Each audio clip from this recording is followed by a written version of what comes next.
Man, I swear, these guys are looking different every day already. Today out here in the aquarium gallery, we're gonna do three things. One, I'm gonna give you guys an update on the fish, see how they're all doing, and we're also going to feed them because obviously that's something we all enjoy doing. I also wanna talk about some new fish that are coming and the plans to come.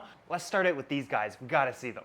The Tropheus tank. You guys will remember in the last video, we set this 120-gallon aquarium up and added 60 Tropheus Icola to the aquarium. And it currently has one of those aqua decor backgrounds in it, which is absolutely stunning. Truly sets off this tank. Now these guys, as I mentioned in that video, are gonna go through a color and pattern metamorphosis, almost changing every day. And since we have so many, there's so many opportunities to witness this change. And I swear, since I've added them, these guys look like, you know, almost entirely different fish. Clearly they're happy in this aquarium is what that says to me.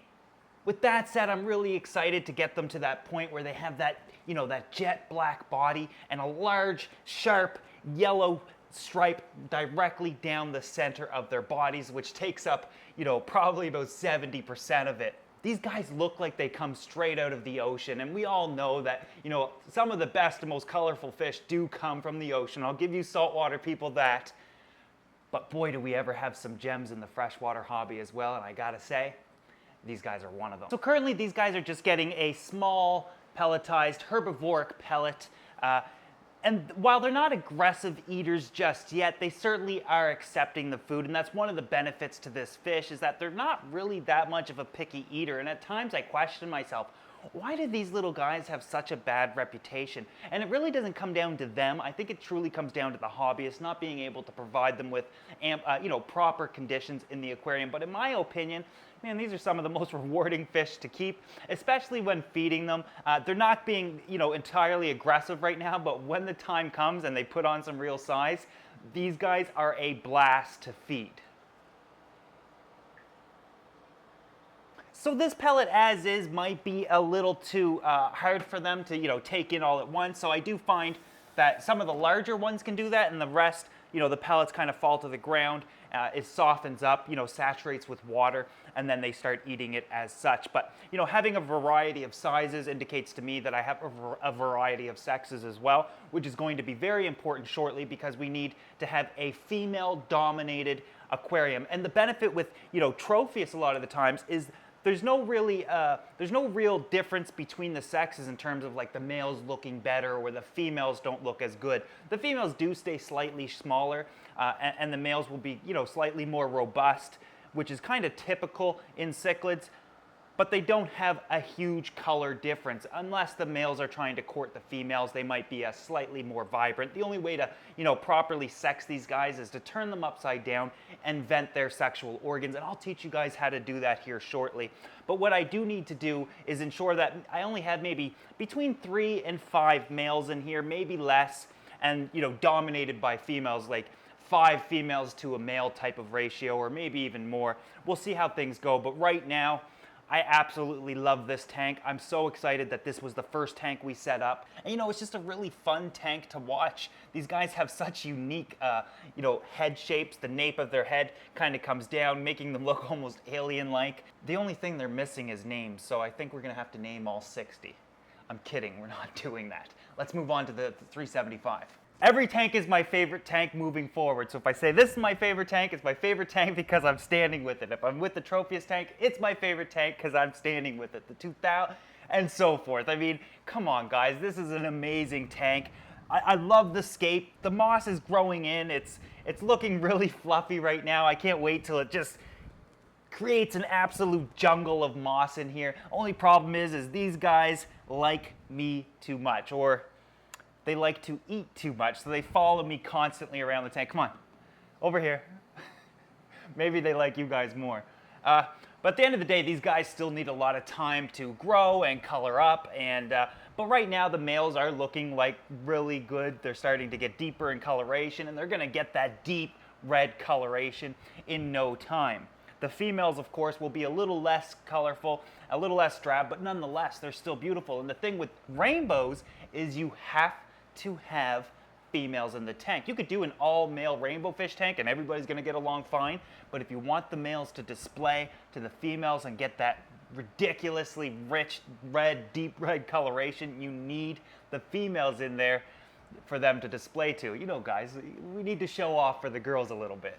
One thing I did last night, though, is I did remove a little bit of the sand from the tank, maybe about 40 pounds or so, and over the next few weeks I might remove and adjust the layout of the sand slightly, because in places there was literally like 3 inches of fine grained sand, and over time that's going to prove a very big problem for me for a couple of reasons. One, this has 24 square feet of surface area. That's a lot of sand to constantly turn over and you know, make sure it's not trapping any detritus or fish waste or creating any anaerobic regions in the aquarium, which in turn will release nitrogen gas. So I like to only have a thin layer of sand, but I'll admit I got a little exciting with the scaping and I added a little bit too much. I promised myself, you know, less is more, and I did that with the wood, but you know, kind of went overboard with the sand. So ultimately removing some of the sand is fine, and the fish are doing okay, but so it might be a little bit foggy right now, but I mean the filter underneath the Bashy aquatic sump is just an absolute power horse.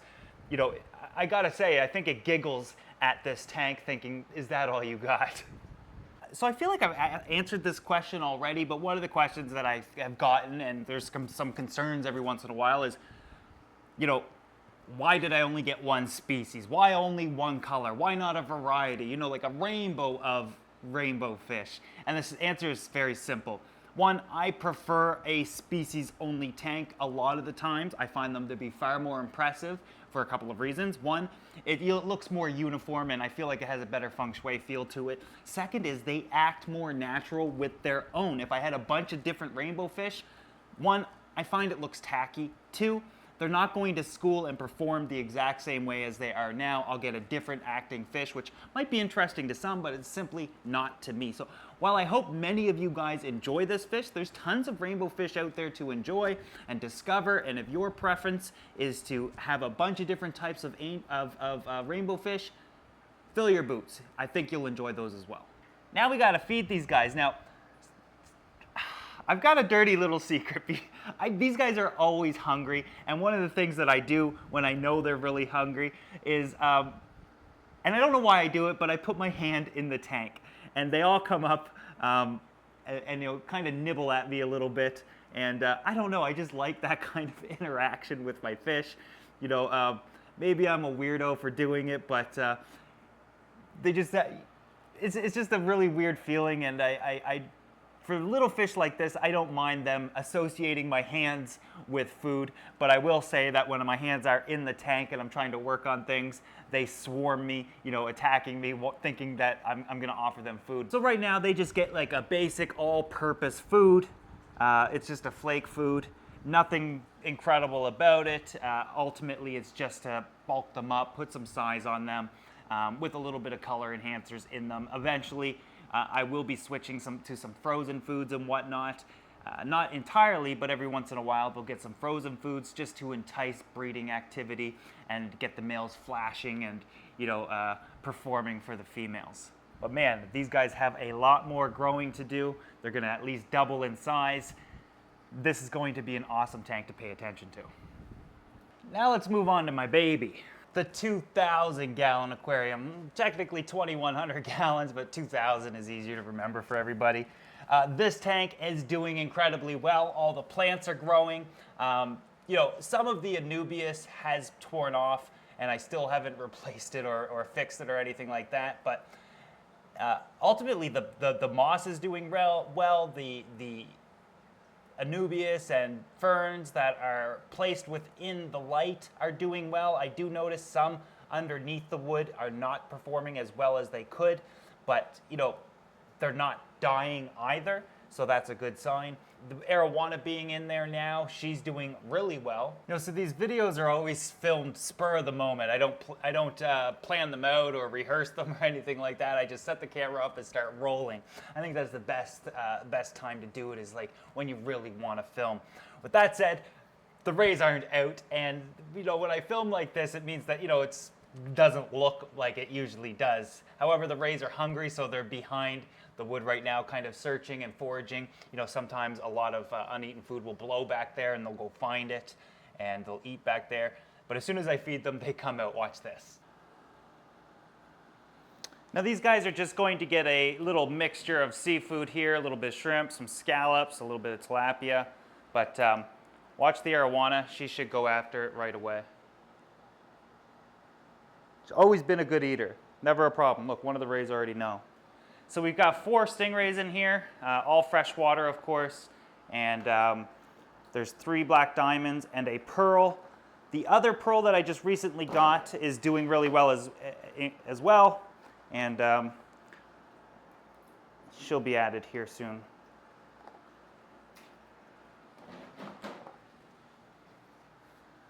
So got one of the rays out. Wait for the others to taste it in the water, and they're coming. You know, if you kind of look in the back there, you can see the pearl kind of jumping over one of the black diamonds. She knows there's something. Here she comes. She's coming out from under the wood. I don't know if you guys can see them back there. Look at them behind the wood. They know something's in here. Here comes one. You know, so being so small, they have the ability to kind of swim back there and stay under the wood and kind of do whatever they want. But as they get older and larger, they're definitely going to stay out more and be out in the open more often type of thing. But the arowana, again, always a good eater. She'll eat anything, which is unusual. She'll even eat pellets. She's a big glutton. Some of the food's a little big for her mouth, but she'll chew that up. We got the pearl over here exploring the GoPro. She could taste it underneath, look, underneath the little knob there. See what she's trying to do? So she's trying to create some sort of vacuum by trying to get the little pieces of fish stuck in there. I always find this sort of thing interesting. She's the most aggressive eater in here for sure.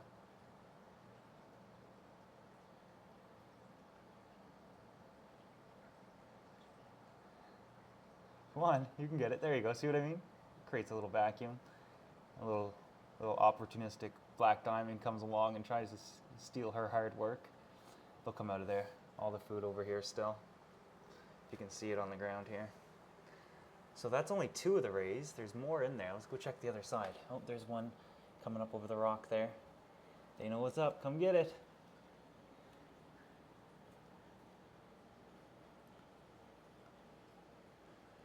More fish are being added to this tank as well. Here they come. They're like best buddies. Let's go. So more fish are being added to this tank here shortly. I'm just taking my time and making sure I get exactly what I want. Sometimes the fish that I'm looking for, I find them, but they're not big enough, or they are big enough, but they don't have enough, and I do want to get them all at once, and so we got to take our time with this. But now all the rays are coming out, they're eating. But aren't they getting beautiful? Oh, you hit pay dirt there, didn't you? Comes the pearl. Stingrays to me are by far the most, fascinating freshwater fish. You know, some people don't like them, and a lot of it has to do with people don't like what they don't understand. Some people don't like my Asian arowana. Never seen one in their life in person, but don't like them type of thing. And then that's preference. Look at her with a mouthful of food, big glutton.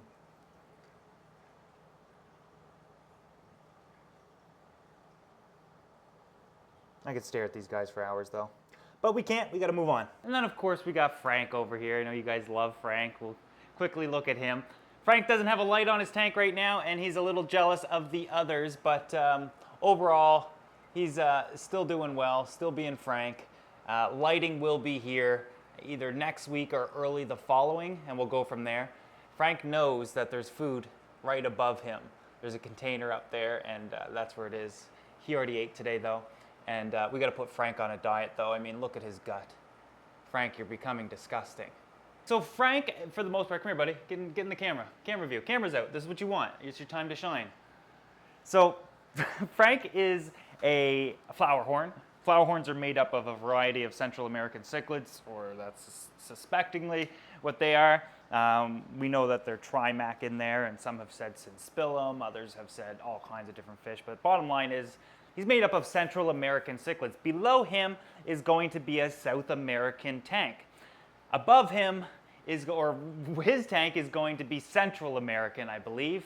And the next two, we're going to talk about that in a second. But this is a tank that, we'll just talk about that in a second. African cichlids, Malawi cichlids, Tanganyika cichlids, Central American, South American, and we're going to get to the rest here in a second. But I really want this to be a nice Central American tank, and to be honest with you, Frank's going to kill anything that goes in that tank with him. You know, in the 2000, plenty of room for him, and when the arowana was in there, you know, the arowana kept him in line, but at the end of the day, it's a Flowerhorn, and these guys are just simply mean fish. He could do a barrel roll, though, so he gets a pass. Do a barrel roll, Frank. Come on, do a barrel roll. Come on, come on. Everybody's watching. There you go. So on the note of what's to come, we've already got the Tanganyika cichlid tank set up with the Tropheus. I was going to go in a pattern of bang, bang, bang, bang, all the bottom tanks. But I'm doing Malawi cichlids very soon. And to give you an idea of what I'm keeping, and this is going to cause either some excitement or some problems, I'm doing all peacocks, hopefully all male peacocks, or Elenocara, I believe is how it's pronounced. For those that don't know, this is one of the most beautiful cichlids from Lake Malawi. Again, I could cause some controversy there. Matter of opinion, I think they're beautiful, especially all males. We'll see what happens though. I will say that they will be here late next week. I'm not sure if we'll unbox them and set them up, or I'll have to quarantine, or we'll see the condition they come in, but ultimately I will probably most likely do an unboxing. I've got about 36 on the way. We'll see how many make it, and we'll see which ones we get. I will say they better be labeled, because I'm not going to be able to identify them very well, so I'm probably going to need your guys' help. Stay tuned for that. But they are coming in at around 4 inches long, so we're going to get a really good idea of what they're going to look like, as well as their potential. With that said, this South American tank is going to be arguably one of the most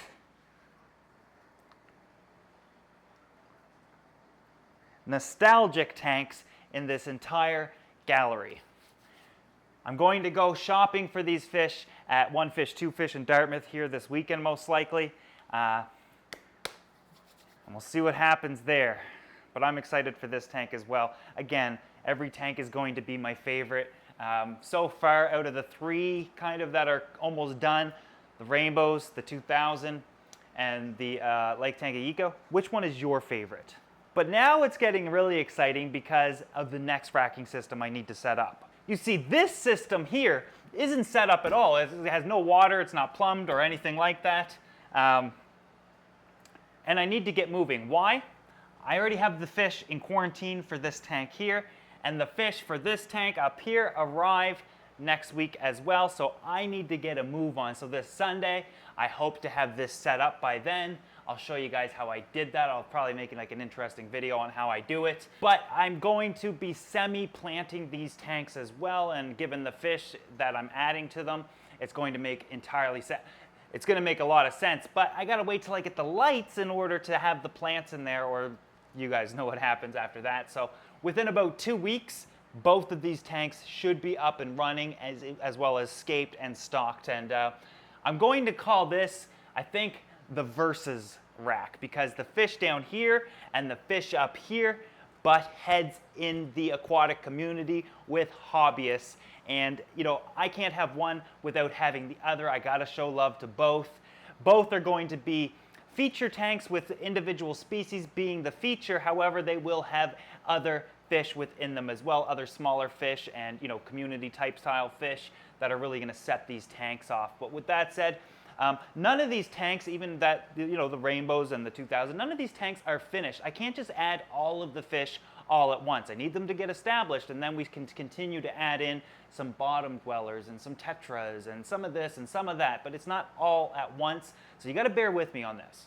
With that said, by the end of the month, I want all of these completely finished. Anyways, guys, I hope you enjoyed today's video. I'd also like to thank you for watching. If you're not subscribed to this channel yet and you like what I'm doing, make sure you subscribe so you don't miss any of this. But before you guys go, disco time.